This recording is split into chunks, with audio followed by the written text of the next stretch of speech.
وشر الأمور محدثاتها وكل محدثة بدعة وكل بدعة ضلالة وكل ضلالة في النار. يقول الإمام الذهبي رحمه الله تعالى: الكبيرة الثالثة عشرة الإمام الغاش برعيته الظالم الجبار. We are now, inshallah, on the Kabira number 13 from the book Kitab al-Kaba'ir of Shaykh al-Islam al-Imam al-Dhahabi rahimahullah ta'ala. And today's chapter is a chapter that's dealing with the fitna that we're living in the dunya today, as it relates to terrorism and as it relates to other than that, from what has fallen upon this ummah. And that is the chapter of the major crime and the major sin of being the imam or an imam or the leader or a leader of the Muslims, but you are a cheater, you are ghash to your ra'iyah. You're the imam and you're the responsible person for the Muslim or a Muslim nation. You're one of the responsible people from the hukam or from the a'imma. And you are cheating the Muslims as it relates to your responsibility. They are your flock and you're responsible for them, but you're cheating them. And it's concerning the leader of the Muslims who is a zalim or he is a jabbar. He's an oppressive leader. This chapter is the longest chapter in the book of Kitab al-Kaba'ir. There's not another chapter that is longer than this chapter by itself. And this chapter has other branches that are connected to it as well, which make it even longer and vaster. And that goes to show that Al-Imam al-Dhahabi rahimahullah ta'ala was a nasih to the a'imman, the leaders of al-Islam. And he gave nasiha to them in the correct way. He didn't give nasiha to them by getting on the minbar and causing the hearts of the Muslims to turn against them and to hate them even more. He didn't give them nasiha by trying to undermine their leadership so that he or his group can become people who are in their place. But he gave them the nasiha by writing books like this in the hopes that other imams from the a'imma of the deen would teach the people about the religion, the huquq of the imam over the people who he's in charge of. So this is the longest chapter in Kitab al-Kaba'ir. And ikhwani, I have to say that we have to be people who are on the sirat al-mustaqim in all of our affairs, in our love and our hate. As we were mentioning, ikhwani, concerning al-i'tidal wal-insaf wal-adl, being fair, balanced and just in all of our affairs. This is something that is matloob, it is desired in the deen. And we read Surah Al-Fatiha 17 times every single day, and we ask Allah Azza wa Jalla to guide us to the middle course of Sirat al-Mustaqim. So we have to be balanced in these issues, like the issue of terrorism and other than that. As it relates to the issue of terrorism, it is an obligation on every sane Muslim and every leader of the Muslim to take the opportunity to denounce terrorism and to make it clear that this is not from our deen. But it would be oppressive to have leaders like we have today who are apologetic about the religion of al-Islam. And they want to apologize and bend the rules about our religion out of fear that the munafiqeen from our community or those who hate our religion, out of fear of making them upset. So we want to come, the leaders, and change the deen and say that women don't have to wear hijab. Wallahi, they don't represent us. They don't want to give the other side of the story, that even though we denounce terrorism very clearly and concisely without being apologetic, but at the same time we say that the kuffar should recognize that they, more than the Muslims, are responsible for creating people who do that. So they should take responsibility for what they do as well. So we have imams who, wallahi wal imam al-Dhahabi mentioned today, is applicable to them. They are ghash to the ra'iyah. They are cheating us as it relates to giving us instruction and giving us direction. So we want the balanced side of the story. We don't want it to be too far to the right or too far to the left. So Imam al-Dhahabi rahimahullah ta'ala did an excellent job in this chapter and other than this chapter of warning any man or woman who takes responsibility of the affairs of the Muslims. Just two people from the Muslims, as you're going to see. And the severity and the seriousness of that if you're not the man for the job. So the first ayahs that he brings are the two statements of Allah subhanahu wa ta'ala, إِنَّمَا السَّبِيلُ عَلَى الَّذِينَ يَظْلِمُونَ النَّاسَ وَيَبْغُونَ فِي الْأَرْضِ بِغَيْرِ الْحَقِّ أُولَٰئِكَ لَهُمْ عَذَابٌ أَلِيمٌ. Verily the blame is only upon those people who oppress the people in the earth unjustly. They oppress them. And they also do evil in the earth without just cause. Those are the ones who will get a grievous penalty. Those leaders who are righteous and they're upright and they're fair, then those are not the ones who this ayat is talking about. This ayat is talking about those irreligious, oppressive leaders who are in the earth and they do dhulm to people unjustly. They are the ones who will get a grievous penalty. And then he brought the ayat in which Allah subhanahu wa ta'ala rebuked the Yahud from Ahlul Kitab when he said, and he described them, كَانُوا لَا يَتَنَاهَوْنَ عَنْ مُنْكَرٍ فَفَعَلُوا لَبِئْسَ مَا كَانُوا يَفْعَلُونَ. They used to not prevent each other from doing the evil deeds. They would not prevent each other. Their leaders would not prevent the common folk from doing the evil deeds. Instead, they used to join in with them and also help them to do it. So it's the responsibility of the leader in al-Islam to facilitate the means and the ways to help the Muslims, the individuals, the Muslims, to do that which is right and to stay away from that which is haram. Not to create for them the means and the ways to fall into that which is haram, leaving them to be ignorant, allowing them to be on shirk and kufr and innovation, and not to fight against it and to repel it. And then he brought a number of ahadith, a lot of ahadith, most of which are authentic. Like the statement of Rasulullah sallallahu alayhi wa sallam, كُلُّكُمْ رَاعٍ وَكُلُّكُمْ مَسْعُولٌ عَنْ رَعِيَّتِهِ. All of you are ra'in. All of you are shepherds. Are you in positions of responsibility? There are people who are under you who you're responsible for. Your wife, your children, your sisters, the students who you teach. If you are teaching the school, in the secular school, all of you are shepherds and all of you are responsible for your flock. And the first person he mentioned to give details, وَالْإِمَامْ رَاعٍ وَهُوَ مَسْعُولًا رَئِيَّتِهِ. And the leader of the Muslims is a shepherd and he will be held accountable and responsible for his flock. He said that the Prophet sallallahu alayhi wa ala alihi wa sallam said, الظُّلْمُ ظُلُمَاتٌ يَوْمُ الْقِيَامَةِ. Oppression will be a reason and a cause of darkness يوم القيامة. So the leader who is a zalim and he's oppressing the people, the more people he oppresses and the more oppression that he falls into, يوم القيامة, the more severe his darkness is going to be. Al-Imam al-Dhahabi rahimahullah ta'ala then brought a number of adillah from the authentic Sunnah that speaks specifically to being responsible for the Muslims.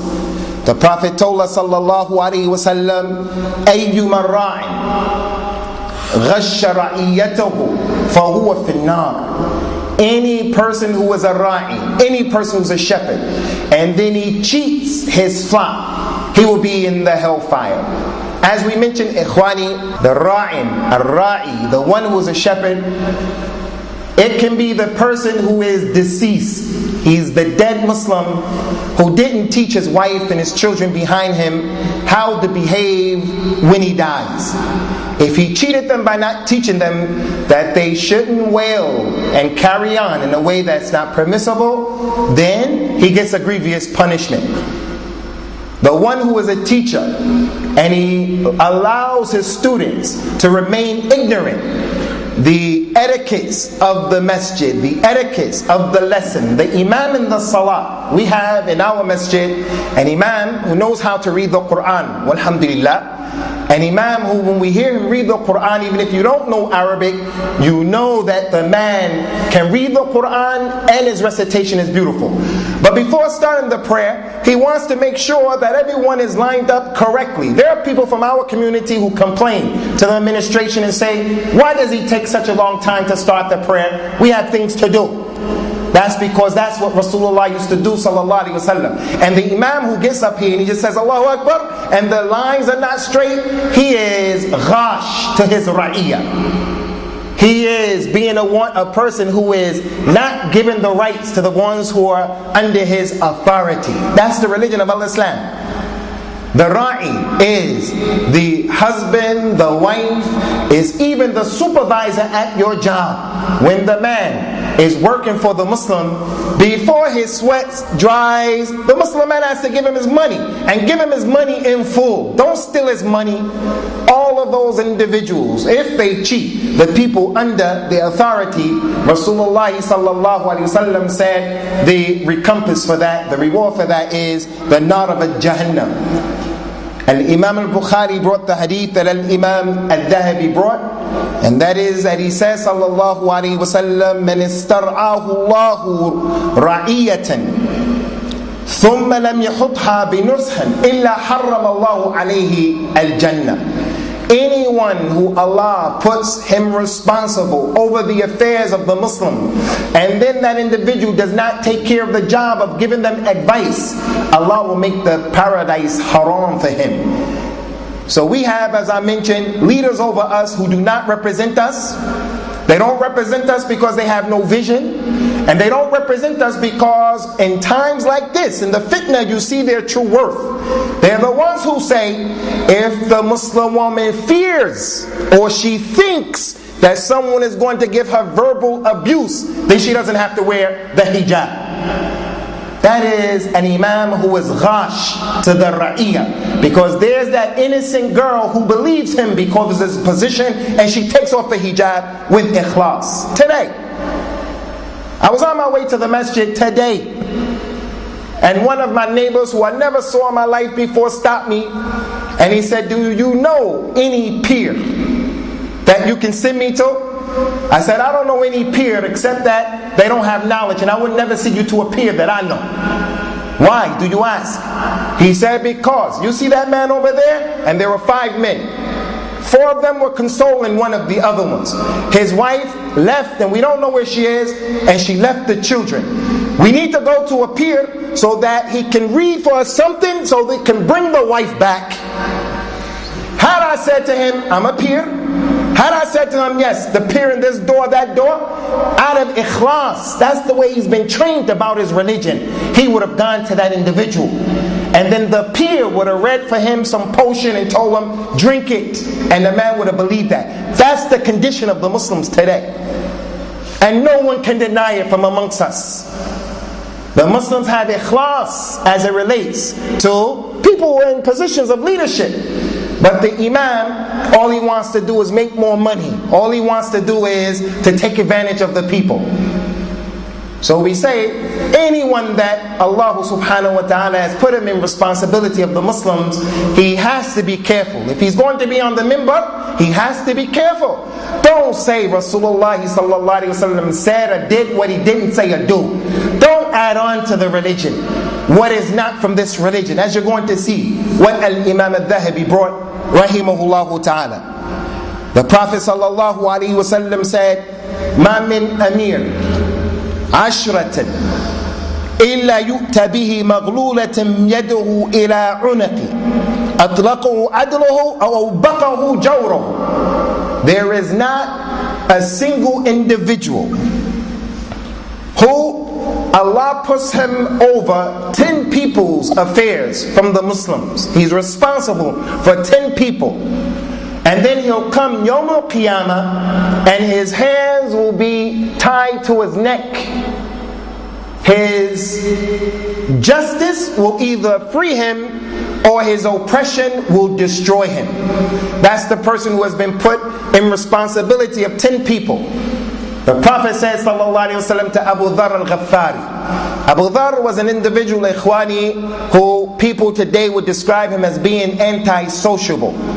He wasn't an individual who would sit and laugh and play around. He wasn't like that. He used to make inkar on the people, and the people didn't like sitting with Abu Dharr because they would take things lighthearted, and there were issues that they had a right to be lighthearted in. Abu Dharr wouldn't smile and he wouldn't laugh. He would make inkar, and he would tell them about the hellfire, tell them about the sacrifices of the companions and how you people are playing around, to the point where even the companions began to complain about Abu Dharr. So Umar radiallahu anhu took Abu Dharr and told him, Abu Dharr, you have to live outside of Medina by yourself, because the people can't tolerate this level that you're on. He was serious. He made inkar on Muawiyah when Muawiyah was the governor of Sham. Abu Dharr was with Muawiyah, and Abu Dharr at every opportunity would tell Muawiyah, what are you doing? What are you doing? This is not permissible. You people are making too much money. You're living an opulent life. They complain, Ya Umar, you have to do something with Abu Dharr.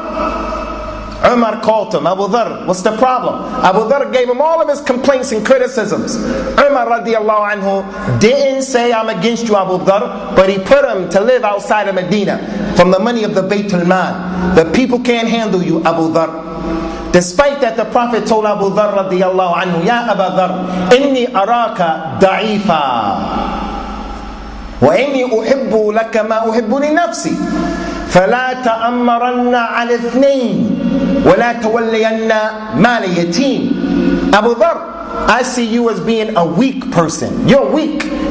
So I advise you, don't be the emir over 2 people. If you're traveling and you're 2 people, the third, you have to have 3. You have to choose an emir. Abu Dharr, you don't allow those 2 to choose you as the emir because you're weak. And don't be the one who's responsible for the money of the orphan, Abu Dharr. That's Abu Dharr. So what about us? So the one who's responsible for 10 people, 5 people, 7 people, he has a great responsibility. In another narration of that hadith of Abu Dharr, he told them the problem with being responsible for people, sallallahu alaihi wasallam. And he said about it, Ya Abu Dharr, innaha amana. وإنها يوم القيامة خزي وندامة إلا من أخذها بحقها وأدى الذي عليه فيها. Abu Dharr, this is an amana to be responsible for people. In the trip that you're traveling from here to London, it is a responsibility. Being the imam is a responsibility. Talking in front of the Muslims is a responsibility. Young people are listening to you and they are barely growing their beards. Their fingernails are barely growing in Islam. And they're listening to you. And they want to make tawbah. And you fill their heads up with nonsense that the boy goes to kill someone unjustly and to destroy the lives of innocent Muslims across the nation. It's an amana. And it's khizyun in the dunya and the akhirah. So if you don't find that you have the ability or the knowledge, then no one says that it's your responsibility to be over the people in any shape, form, or fashion. The secretary of this masjid is not like the regular man who comes to pray. The president of this jam'iyah is not like the regular man who comes to pray. When you take responsibility of the affairs of the Muslims, it means that at times like this and other than this, you're going to be held accountable for your vision and your positions. And what did you do for the Muslims or against the Muslims? For Islam or against Islam? Al-Imam al-Dhahabi rahimahullah ta'ala brought the next statement of Rasulullah sallallahu alayhi wa alihi wa sallam, which is a dua that Rasulullah used to make. And he used to say sallallahu alayhi wa sallam, Allahumma man waliya amra hadhihi al-umma shay'a farafiqa biha فارفق به ومن شق عليها فاشفق عليه. Oh Allah, anyone who takes responsibility for any of the affairs of this ummah and he has ease and mercy towards my ummah, then you, O Allah, have mercy upon him. And anyone who takes responsibility for the affairs of the Muslims and he's rough and tough with them and he makes it difficult for them, then you make it difficult for them in the dunya and in the hereafter. As they did, O Allah, give them the reward for what they have put forth. And then he brought a number of hadith that show that concept. He says, sallallahu alayhi wa ala alihi wa sallam, سَيَكُونُ أُمَرَاء فَسَقَةٌ جَوْرَةٌ فَمَنْ صَدَّقَهُمْ بِكَذِبِهِمْ وَعَانَهُمْ عَلَى ظُلْمِهِمْ فَلَيْسَ مِنِّي وَلَسْتُ مِنْهُمْ وَلَنْ يَرِدَ عَلَيَّ الْحَوْضِ. He said, verily they are going to be, the end of time, from the signs of Yawm al-Qiyamah, they are going to be leaders from the Muslims who are fasaqa jawra. They are people of fisq and they are oppressive. They are bad people in their behavior, in the way that they are, the way they behave, and they are oppressive. Whoever believes them in the lies that they tell, and whoever helps them in their dhulm, the oppression against the people, then that person is not from me and I'm not from him. And that individual will not be able to drink from my fountain Yawm al-Qiyamah. So the reward will be based upon the action. Al-jaza min jins al-amal. As you do, it will be done to you. Kama tudin tudan. That's the meaning of that particular hadith. Now the question, ikhwani, for those who are always coming to ask, what is the ruling of Islam of my son joining the non-Muslim army? The American non-Muslim army. What is the ruling of my Muslim son joining the police force? Rasulullah here, sallallahu alaihi wasallam, is talking about the imams, the leaders of the Muslims who are fasaqa, jawra. Whoever helps them and believes in them, then he will make a dua. That individual will not drink from his water. Now if it's from the non-Muslim army, it's from the non-Muslim police force, then from the Bab al-Awla, it makes more sense that it's a worse crime and the punishment is worse. So it's not permissible. It's not permissible to help them on their oppression. It's not permissible. So that's a job that if a man is working in that job, he should get out of that job as soon as possible. Do I say that he should go AWOL and then get in trouble? Oh, I don't say that. But he should look for another job. Just like the man who works in a bank should look for another job. Should he just stop his job? If he has the ability to do that without making more fitna on himself, then yes. But I'm not going to say that's what he has to do. So the ruling of working for the kuffar in the armed forces, where they are oppressing people, is in this hadith. Unfortunately, as I mentioned, ikhwani, we have our leaders who want to integrate. And what we want to integrate in, it is without any conditions. We're here, so let's become like the people. No, Islam doesn't allow you to become like the people. We have our own set of morals, our own set of rules. No one can come to change that. Islam is a religion that has flexibility, and it allows us to coexist. You can live on Mars and practice Islam. You can live under the Atlantic Ocean and practice Islam. You can go out of the stratosphere in that space shuttle and practice this religion with the 5 pillars of al-Islam. But you cannot bend the rules in al-Islam because you're living under the Atlantic Ocean. You can't bend the rules. You still have to wear hijab under the Atlantic Ocean. The person says, but there are the fish. The fish can't see me. But that's what Allah legislated. And no matter what people come to try to make it okay, it's not okay. And that's kufr. So our morals are different, ikhwani, and we cannot allow those people who have put themselves up as our leaders, and they're not qualified or competent to be the ones who are going to give us direction. And they're using other than the Quran and the Sunnah for our direction. This is not permissible. He says, sallallahu alayhi wa ala alihi wa sallam, ma min qawmin yu'mal fihim bil ma'asi hum a'azzu wa aktharu mimman ya'maluhu ثم لم يغيروا إلا عمهم الله بإقاب. There is not, and there will not be a group of people who do evil deeds, and the good ones from amongst them are more powerful, and the good ones from amongst them have more numbers. But the good ones from amongst them do not stop them and change what they're doing, except that Allah Azza wa Jalla will cause all of them to be punished. Except that Allah will cause all of them to be punished.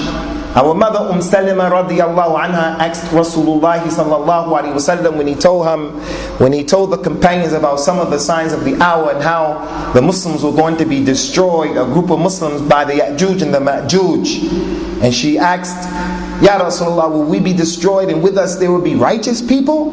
There are going to be righteous people with the Muslims. He said, no. إِذَا كَثُرَتْ الْخُبُثِ, all of you will be destroyed if the evil becomes rampant. Because the responsibility of the religious ones from amongst you is to make dua, to leave the people, to leave the evil. The responsibility of the ulama and the religious ones from amongst you is to stop the people and to grab them by their hands. Not to remain silent, but to say something, to give the nasiha in the way that it should be given. So if there's a lot of evil, then yes, it's just not the ones who are doing the evil who are going to suffer. وَاتَّقُوا فِتْنَةً لَا تُصِيبَنَّ الَّذِينَ ظَلَمُوا مِنْكُمْ خَاصَّةً. You people should fear and be aware of the fitna, the punishment, that it doesn't just hit the people who are responsible for doing the evil. I'm going to skip the next hadith. It's not an authentic hadith and it's pretty long. We're going to skip it because of the time. Al-Imam al-Dhahabi brought the next hadith that has some kalam in it, but because of the many chain of narrations, it is authentic. He said, وَعَنْ أَغْلَبْ إِبْنُ تَمِيمٍ قال حدثنا المعلى ابن زياد عن معاوية ابن قرة عن معقل بن يسار رضي الله عنه عن النبي صلى الله عليه وسلم عن النبي صلى الله عليه وسلم قال صنفان من أمتي لا تنالهما شفاعتي سلطان ظلوم غشوم وغال في الدين. He said that there are two people from my ummah. They will not receive and they will not be the benefactors. They will not receive my shafa'a yawm al-qiyamah. The people are going to die and they're going to be in need of the shafa'at al-kubra. Rasulullah's ability sallallahu alaihi wasallam to have intercession for us. The people of the kaba'ir, people will be in the hellfire, and Rasulullah will come sallallahu alaihi wasallam, and no other prophet or nabi will be able to do it. He'll be the only one who will get the people out of the hellfire. But there are a group of people, two groups, who will not receive my shafa'a yawm al-qiyamah. The first one is the imam who is extremely oppressive and he's a cheat. He steals the money. And again, ikhwani, we have to be balanced. The da'wah of the Quran and the Sunnah, according to the way the companions understood the Quran and the Sunnah, it is a da'wah of al-i'tidal and being in the middle. We've given some people the concept and the idea that our da'wah is a da'wah in which we are in love with the oppressive hukam, and we are we're only against the Muslims who are doing evil, even if it's the ones who are against the hukam and what is not acceptable. No, we can't make it appear like the hukam in al-Islam are angels and they're not doing any wrong. There's a distinction and a difference between getting on the minbar and talking bad about a particular hakim. It's not permissible. It's not permissible whether it's from the minbar or whether it's from this place for a person to sit and say, King so-and-so did that and he did that and he did. Whether you're in his country or you're not in his country, it's not permissible. But to make it appear as if those leaders are angels, that's also not fair and that's not just. People took our da'wah and said, this is the da'wah that the kuffar support, this da'wah. This is the da'wah in which these people are getting paid by those leaders. No, we have to be fair and just. This is the longest chapter in the book. Why? It's the longest chapter in the book, even though it's not the most severest of the kaba'ir, because the islah and the salah of the hukam is going to have an impact upon the whole ummah. It's going to have an impact on the way we do business in the marketplace. It's going to have an impact on the economics of the dunya. The islah and the deen of the taqwa of the hukam is going to impact the whole dunya. And in contrast, the evil of the hukam, the evil of the Muslim leaders is also going to have an impact. So there's a distinction.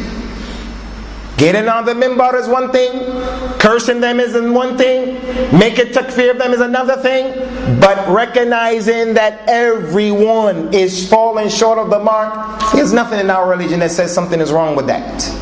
So two people from his ummah sallallahu alaihi wasallam won't get his shafa'ah. Number one, the leader who is oppressive and he's a cheat. Number two, the one who is ghalin fi deen, the one who has ghulu in the religion. He goes overboard in his ghulu. He has ghulu in a particular shaykh. He has ghulu in a particular concept. He loves jihad so much that everything is jihad. He doesn't know anything about jihad. He doesn't know the real reason why jihad was legislated. He doesn't know about the rules and regulations of jihad, but he's an extremist and he goes overboard. So everything is about killing other people, justly or unjustly. That's ghulu. غلو in the deen. إياكم والغلو فإنما أهلك من كان قبلكم الغلو في الدين. Beware and be careful of being extreme in your religion. For verily those people who came before you, they were destroyed because of their extremities in their religion. They didn't want to get married to women. They wanted to pray all day. They started raising up men to the position of Allah, Ibn Allah. Stay away from the ghulu in the deen.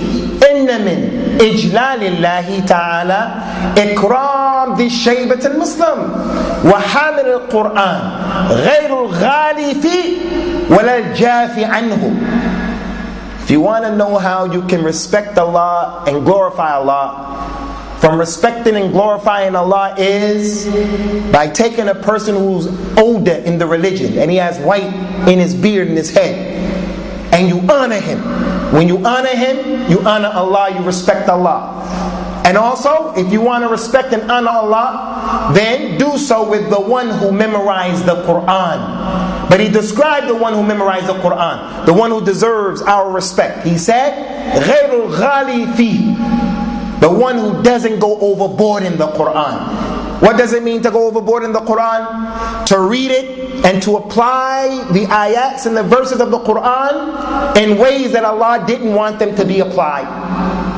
فَمَنْ اعْتَدَى عَلَيْكُمْ فَاعْتَدُوا عَلَيْهِ بِمِثْلِ مَا اعْتَدَى عَلَيْكُمْ. People have taken that ayat of the Quran, and whoever oppresses you, then oppress them back similar to what they oppressed you with.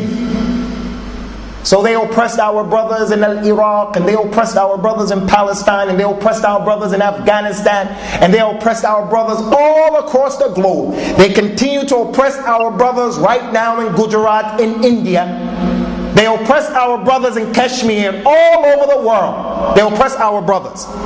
So the Muslim comes and he says, Allah said in the Quran, whatever they oppress you with, oppress them back similar to what they oppress you with, so blow them up in the subway. That's ghulu. That's an extreme understanding of the Quran. Would anyone in his right mind sit in here, take that ayat and say that the Muslim woman who was raped by a non-Muslim, now he has the right to go and he can rape that non-Muslim man's mother or sister? Would anyone say that? Al-ghulu in the religion of al-Islam is not permissible. So al-i'tidal, being balanced in all of our affairs. Al-Imam al-Dhahabi rahimahullah ta'ala, ikhwani, he went on to say that the Messenger of Allah sallallahu alayhi wa ala alihi wa sallam said, Inna ashadda al-nasi adhabin yawm al-qiyamah imamun ja'ir. Verily, the one who will get the worst and the most grievous punishment yawm al-qiyamah will be the oppressive imam. وعن النبي صلى الله عليه وسلم قال أيها الناس مروا بالمعروف وانهوا عن المنكر قبل أن تدعوا الله فلا يستجيب لكم وقيل أن تستغفروا فلا يغفر لكم إن الأحبار من اليهود والرهبان من النصارى لما تركوا الأمر بالمعروف والنهي عن المنكر لعنهم الله على لسان أنبيائهم ثم عمهم بالبلاء. O you people, order each other and enjoin the good and what is correct upon yourselves, and prevent each other from doing evil, before the time comes when you people will make dua to Allah Azza wa Jal, and Allah will not answer your dua because you don't do these things, and you will seek the forgiveness of Allah for your evil and your crimes and your mistakes, but Allah will not forgive you because you didn't order with the ma'ruf and prevent the munkar. Verily the monks and the priests from the Yahud and the Nasara, they left alone ordering each other with the ma'ruf and preventing each other from the munkar, to the point that they were cursed by their prophets before them, and the fitna and the trials befell all of them. And then he brought the hadith that's well known, and this is from the fiqh of al-Imam al-Dhahabi: من أحدث في أمرنا ما ليس منه فهو رد. Whoever invents something and introduces something in our religion that's not from it, it will be rejected. And then the other hadith that has to be understood with this: من أحدث حدثا أو آوى محدثا فعليه لعنة الله والملائكة والناس أجمعين لا يقبل الله منه صرفا ولا عدلا. Whoever introduces an innovation, or he protects an innovator, then the curse of Allah and the curse of the angels and the curse of all the people upon that individual, and Allah won't accept from him any of his deeds, whether they are from the wajibat or the nawafil. Ikhwani, and Imam al-Dhahabi brought these two ahadith, ikhwan, as it relates to the imam, because usually if the imam is doing his job, like Umar radiallahu anhu and other than Umar, when they were the leaders of the Muslims, they used to repel the people of innovation, and they would not give the people of innovation an opportunity to allow their innovations to spread. There was a young man, as you all know the story, his name is Sabir, and he used to go after those ayat of the Quran, those verses of the Quran that were hard to understand, especially for the common folk. And he would go to the regular people and ask the regular people about these issues. What does this mean? What does that mean? Thus causing the people to become confused in the religion. Umar radiallahu anhu summoned the man to his court. When they brought him, he tied him up and he whipped the man. And he whipped him seriously until the man came back to his senses, asked for the forgiveness of Umar radiallahu anhu. After that, Umar just didn't forgive the man. He expelled him and said, you have to get out of Medina for 1 year, and no one should do business with you, no one should marry you, no one should talk to you for 1 year. And then that's when we're going to see whether or not you really made tawbah. Al-Imam Umar ibn Abdul Aziz used to be like that with the people of innovation, the leader. So he brings these two ahadith of Rasulullah sallallahu alaihi wasallam, because if the imam is doing his job, you won't have the people who are corrupting the religion and the ideas and concepts of the people. You won't have them be given the free rein to teach the people what is not from the deen. The imam would take the responsibility to put the right person there for the job. So innovation in the religion is usually supported by the leader. Innovation in the religion is usually supported by the leader. He brought a number of ahadith about having rahmah upon those who are in the earth, like the statement, "Man la yarham la yurham." Whoever doesn't have mercy upon the people, mercy will not be shown upon him. He brought a number of those ahadith that are basically saying the same thing. If you don't have mercy on those who are in the earth, the one who is in the sama, or over the sky, over the seven heavens, over his throne, in a way that befits his majesty, Allah subhanahu wa ta'ala, he will not have mercy upon that individual. وقال عليه الصلاة والسلام ما من أمير يلي أمور المسلمين ثم لا يجحد لهم وينصح لهم إلا لم يدخل معهم الجنة. There is not an individual who takes responsibility of the affairs of the Muslims, and then he doesn't do everything in his power to look out for them and to give them advice, except that he will not enter into the paradise when they enter into the paradise. He'll go into the paradise, inshaAllah. If he dies with La ilaha illallah and he didn't make istihlal, he didn't make halal when Allah made haram, he'll go into the Jannah. But he won't go into the Jannah along with the Muslims according to this particular hadith. He says, sallallahu alayhi wa sallam, من والله الله شيئا من أمور المسلمين فاحتجب دون حاجتهم وخلتهم وفقرهم احتجب الله دون حاجته وخلته وفقره يوم القيامة. Whoever Allah makes him responsible for the affairs of the Muslims, and then that individual puts a hijab or a barrier between him and the Muslim who was in need. He's responsible, but the one who was in need cannot contact him. Or he puts a barrier between himself and the one who he's a poor person and he needs the financial assistance, but he can't get it because there's a barrier between him and the leader. Allah Ta'ala Yawm al-Qiyamah will put a barrier between him, Allah, and between that particular leader or imam.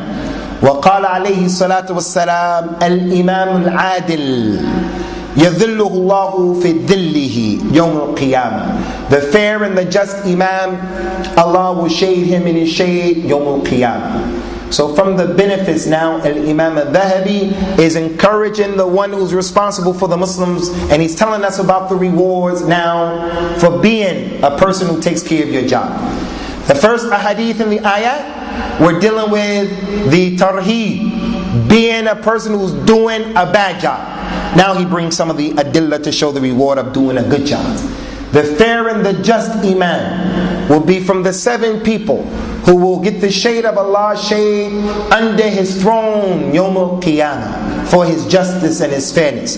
From those 7 people, the very first person that Rasulullah mentioned was the imam who is just. The imam who is just. And then the young man who spent his time in the ibadah of Allah. The one who's 25, 17, 20, 25, 30, 35. He's a young man. He's one of the 7 people. He's the second one. Because normally he's not going to be religious, or he's going to find time to waste because of his youth. So the first one is the imam, because when he's just, the khair and the good is going to spread in the dunya. And the second one is the imam, or the young man who's connected to making ibadah. The third one is the man who his heart is connected to the masjid. He comes for one salat and he leaves and he can't wait for the next salat to come back. He stays between Maghrib and Isha. He knows whoever makes the Isha in the Jama'ah, in the masjid, it is as if he prayed half of the Qiyam al-Layl in the nighttime. Whoever prays Al-Isha in the Fajr, in the masjid, it is as if he spent the whole night in Qiyam, because he prayed those 2 prayers in the Jama'ah in Al-Islam. So he's the third one. The fourth one, the 2 men who love each other, and they only love each other for Allah Azza wa Jal. They only love each other for Allah subhanahu wa ta'ala, those 2 men. And then number 6, the man who he has the fitna of the nisa, the woman who is beautiful, the woman who's a fitna. He may be making zina with her right now, but he wants to get out of it. He's on the way to making zina with her, but he says, I'm not going to do it anymore. I'm not going to continue on this road because I fear Allah. Number 6 is the one who, when he was by himself, his eyes shed tears from the fear of Allah subhanahu wa ta'ala. The 7th individual will be protected from in the shade of Allah, from the sun and the heat, will be the individual who gave sadaqah. But he gave sadaqah, ikhwan, with ikhlas. He gave sadaqah to the degree that his left hand didn't know what his right hand gave. Not like what we have today. The one who gives the most sadaqah, he calls the shots in our masajid. The family who's well known for giving the sadaqah, and they read their name over the radio in Ramadan, they're the ones who call the shots because their family gave the sadaqah. The one who gave the most sadaqah with us, he's the one, if the relative dies in another country, then we'll make salat al-ghaib for him. But the one who we don't know that he's giving sadaqah, when his relative dies, we don't make salat al-ghaib over him or for him. So it's hypocrisy in our community. So al-ikhlas, those are the 7 people. The imam is the first one. From the rewards of being a just and a fair imam is that the Prophet told us sallallahu alayhi wa ala alihi wa sallam, al-muqsituna ala manabir min nur الذين يعدلون في حكمهم وأهليهم وما ولوا. Verily those people who are fair and just in the way that they judge.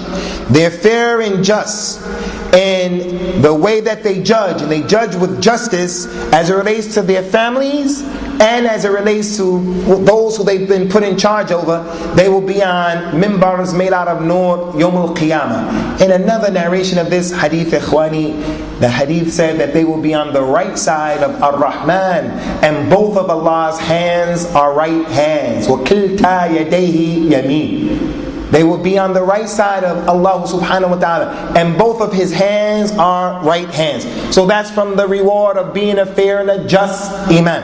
From the narrations of this particular hadith, Rasulullah says sallallahu alaihi wasallam that the anbiya have ghibta, or al-hasad, that's permissible.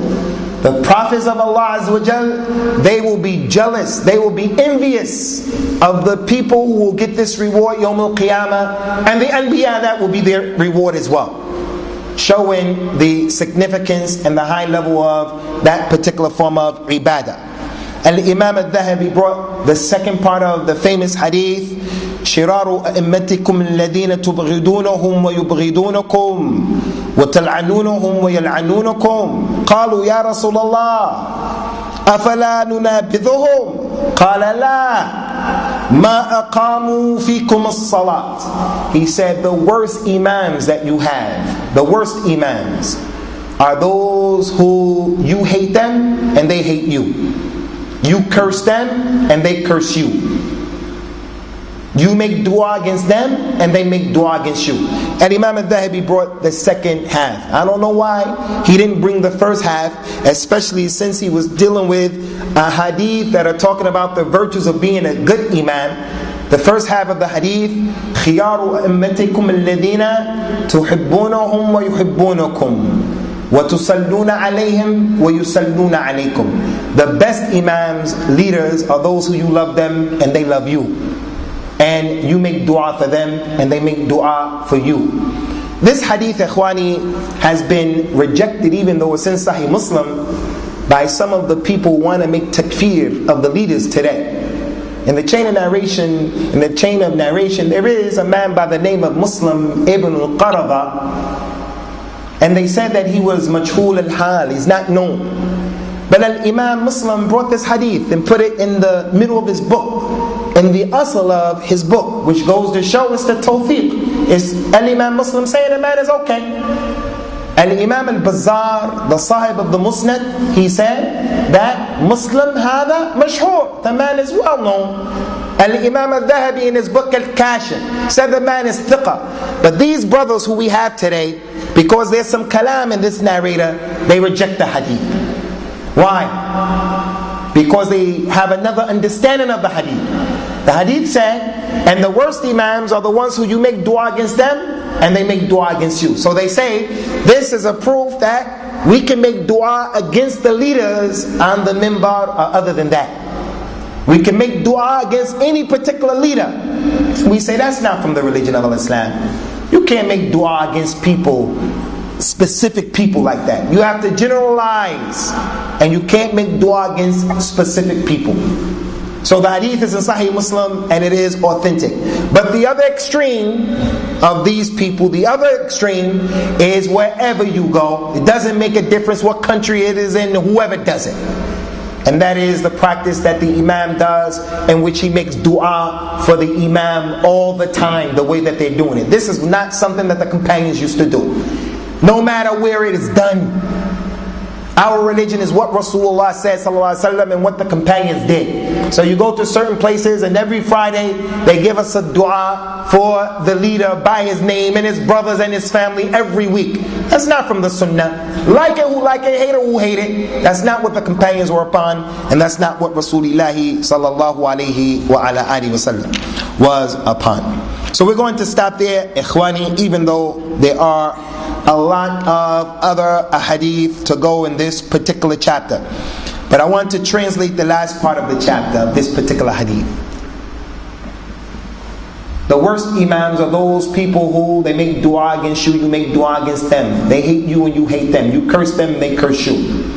The companions say, Ya Rasulullah, shall we not fight them? Shall we not break the bay'ah, the pledge of allegiance that we gave to them? Shall we not deal with them? He said, no. As long as they establish the salat, as long as they establish the salat, which goes to show, ikhwani, the importance of the rukn or the pillar of the salat in al-Islam. And it also goes to show the impermissibility of making khuruj against the leader in al-Islam. If you gave the man the bay'ah, or the man has been put in charge of the country, even though you didn't give him the bay'ah, he's in charge of the country, he's responsible for the country. Wallahi, it's our responsibility to hear and to obey in that which is from the deen, and we don't listen in those things that are not from the deen if we're ordered to do what is wrong. We give them their rights, and when they don't give us our rights, we ask Allah subhanahu wa ta'ala for our rights. If they take our money and they strike our backs, the religion of al-Islam said to be patient with them. Why? Because if you're not patient with them and you make khuruj against them and you fight against them, and the leader of the Muslims is taken away, then the fitna of his absence is going to be greater than the fitna that you think you didn't like when he was there.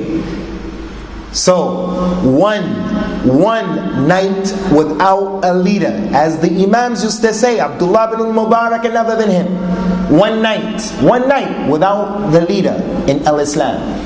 1,000 years with an oppressive leader is better than that one night without one leader at all. 1,000 years and we're under the yoke of an oppressive leader who's taking the money, striking our backs, putting us in prison. He's doing all of the crimes. 1,000 years under his leadership is better than one night without a leader at all. Because when there's a leader, there's going to be some respect for the system. He's going to establish some of the hudud. The people's lives and properties, for the most part, are going to be protected. But when there's no leader, wallahi, Iraq is the laboratory during our time in which we saw the wisdom of what Rasulullah was talking about, sallallahu alaihi wasallam. You ask any Iraqi, what do you prefer? A Saddam or what's going on right now? They're going to say 10 times what Saddam was upon. We prefer that than what's going on right now. 10 times, 10 portions of what he used to be. Why? Because there's no safety right now. There's no safety. There's not a leader, a recognized leader. So we're going to stop here, inshallah. There are quite a few more hadith, all of which are authentic, but we don't have time for dealing with all of them. And we ask Allah subhanahu wa ta'ala to bring back to the Muslims our rushd and the majd of our religion, that He makes us of those people who are balanced in our religion. He gives us the strength to be people who stand up for justice for His religion, and we ask Him to protect, inshallah ta'ala, the deen of al-Islam and the Muslims who are under this religion, and that He makes correct for us ourselves and all of the leaders in al-Islam, and He protect us from the plan of those who plan. And verily, Allah subhanahu wa ta'ala is the best of planners. 2 questions, inshallah. If you brothers have any questions today concerning this lesson today, and that'll be it. Na'am, akhuna hadha wa hadha. Regarding cheating, I think if this you know the right and you did tell the right where it is. But if you didn't know the right what it is, but you did ijtihad and you did mistake, did that consider to be cheating? That's an excellent question, ikhwani, as it relates to the leader who does ijtihad. He does everything within his power and his ability to arrive and to deduce a hukum, a particular ruling in al-Islam. And then as a result of doing his ijtihad, he makes a mistake. Can we say that that particular leader is cheating? No, he's not cheating. Nor is that scholar cheating. And we like that question because that question is a question that is in defense of the scholars of Islam, and it's also a question that protects us from being extreme.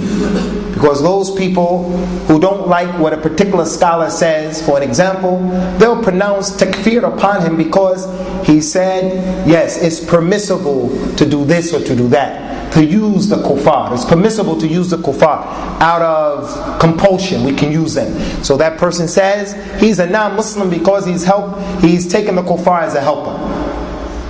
So the Prophet told us, sallallahu alayhi wa ala alihi wa sallam, إذا اجتهد حاكم فأصاب فله أجران وإن أخطأ فله أجر واحد. If the scholar or the leader, if they make an effort, they make ijtihad, and they get it right, they get 2 rewards. And if they get it wrong, they get 1 reward. And it can even be in riba. It can even be in riba. Abdullah ibn Abbas radiallahu anhu said that riba and nasi'i was permissible and it's not haram. And it's haram.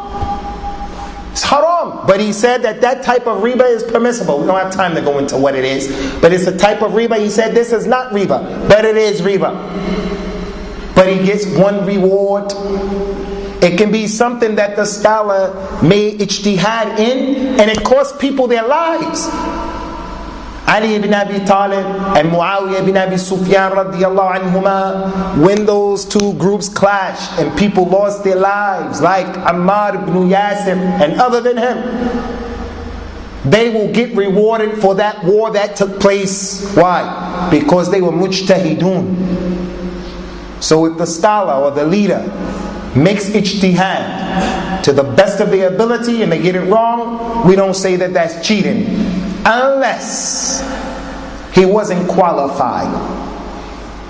To say that the lady can take her hijab off because she thinks there's going to be a problem, that's cheating. And that's not ijtihad. To say that the woman, if she feared that there will be verbal abuse, then that's not ijtihad, that's cheating. No one in his right mind will say something like that except a person who is out of his right mind or he wants to integrate at all costs. Wallahu a'lam. Na'am akhi.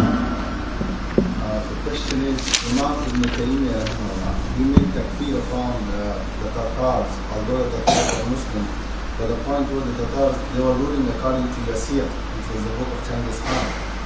And they were not ruling according to Quran and Sunnah. That's why Imam Ibn Taymiyyah, he made takfir upon them, he made jihad against them. So are these current rulers, not all, I mean some, aren't they worse than the Tatars? No, I don't think there's any ruler from the Muslims on the face of the earth who's worse than the Tatars. Anyone who knows the history of the Tatars and the murder of the Tatars, and he's fair and he's just, he's not going to make that comparison. It's worse than comparing apples with oranges. It's worse. As it relates to the Muslim rulers and those who are ruling over the Muslims today, the issue of a takfir, it is a hole. It's a deep hole, and it's a dangerous hole that has thorns in it, and fire, and burning oil. So everyone should avoid delving into the affair, because Allah Azza wa Jal didn't make you responsible to be the one who figures this out. Listen to what the ulama of al-Islam have to say, people of knowledge, as it relates to pronouncing takfir on that leader or that leader. And that's it, you'll be okay. I don't understand. What is the problem with some people that we feel there's a responsibility that makes me uneasy, and I'm not taking care of my responsibility, that I'm not giving a ruling for each and every ruler over the Muslims today, in the Muslim world today. If we died not knowing who's a kafir from amongst them, wallahi, it's not going to hurt you, inshaAllah. If you died, there are some things that are fardu ayn upon you, that are taking more precedence over you knowing who are the Muslims from them and who are not the Muslims. And we're not giving our time and consideration to knowing about those things and taking care of those things as it relates to our personal lives and our ra'iyah, those people we're responsible for. And then we become preoccupied with fulan and alan from the leaders. And Allah is not going to ask you about him, nor is He going to ask him about you, Allahu a'lam. You're going to die and there's no connection between you and him. So, in my opinion, the Tatars are not remotely similar to what the people are doing today. We don't pronounce takfir over people unless we have scholars who preceded us to that issue.